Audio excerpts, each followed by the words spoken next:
British Prime Minister Keir Starmer has announced he is stepping down, bringing his time in office to an end after leading the Labour Party from its 2019 election defeat to victory in 2024. Addressing the House of Commons, Starmer reflected on his political career, saying the time had come to hand over the leadership. Every Prime Minister knows when they take up the torch that the day will come when they have to pass it on.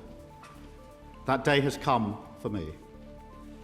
This is the end of my political journey. In 6 years, went from historic defeat in 2019 to historic victory in 2024.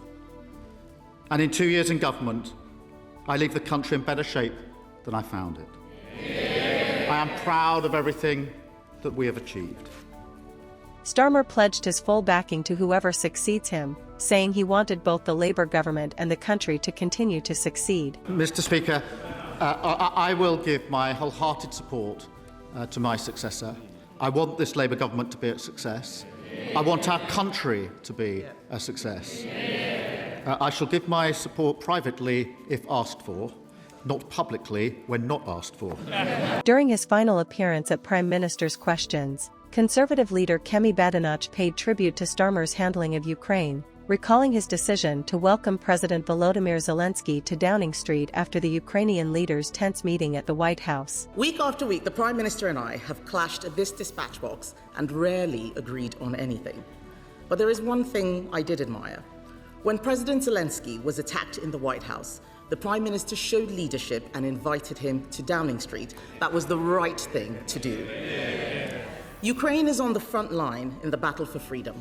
So does the Prime Minister agree that cross-party support for their cause must endure? Responding, Starmer recalled the emotional meeting with Zelensky and reaffirmed Britain's commitment to Ukraine. That meeting with President Zelensky, the day after he was evicted from the Oval Office, he left alone.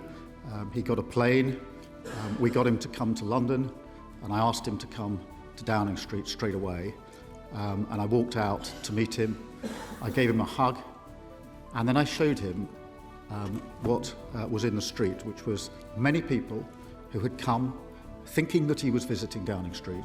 And the moment he got out the car and hugged me, they cheered on the top of their voices, the British people, to tell President Zelensky exactly what they thought of him and the way that he had been treated. And that was a really emotional moment because it was the first human contact he had effectively had outside of his immediate team since he left the Oval Office. I had a meeting with him to tell him that in this country we will stand with him and Ukraine, and I didn't let him leave alone. I walked him out to his car because we don't let people in Britain walk out of our buildings alone. We escort them out. Kemi Badenoch. The exchanges also included a lighter moment, as Badenoch joked about Nigel Farage's summer campaign schedule. But one politician intends to spend the summer avoiding scrutiny, refusing to set out his plans. So does he not agree that what the country deserves is a televised debate between Nigel Farage and Count Binface? Prime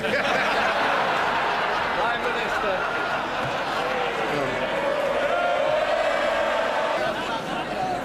Starmer responded with a joke of his own. Mr. Speaker, they intend to spend the summer arguing with the bin. My advice to everyone is put your vote in the bin.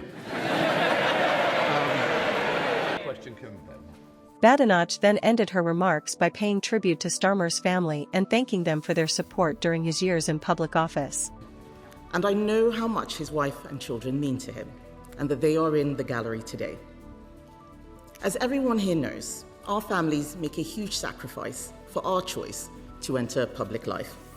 So I hope he will allow me to draw our time together to a close by thanking them for the love and support they have given him throughout his time in office. Prime Minister. An emotional Starmer responded by thanking Badenoch for the personal support she had shown his family during difficult moments, including after an attack on his family home and the death of his brother. Can I thank her very much? So let me wish her well and her family. We have had robust exchanges across this dispatch box, but she has extended kindness to me privately at very difficult times, including when there was an attempt to burn down our family home, which deeply affected my family. She reached out to me, and when my brother died of cancer. she reached out to me privately, not across this dispatch box. And I thank her for that and the tribute that she's just made to my wife and children, who mean the world to me. Starmer closed his final address by thanking his colleagues, the British public and his family before leaving the House of Commons to a standing ovation from Labour MPs. To my colleagues on these benches, I am proud of all we have achieved together and proud of each and every one of you. To my successor and each of you, I will give my full support. To all colleagues across the House, can I wish you good health and happiness. To all those in the gallery whose lives have been changed or improved by this Labour government, and all across the country who struggle to be seen or heard, you're the reason I came into politics. To my wife and children, I love you. Goodbye.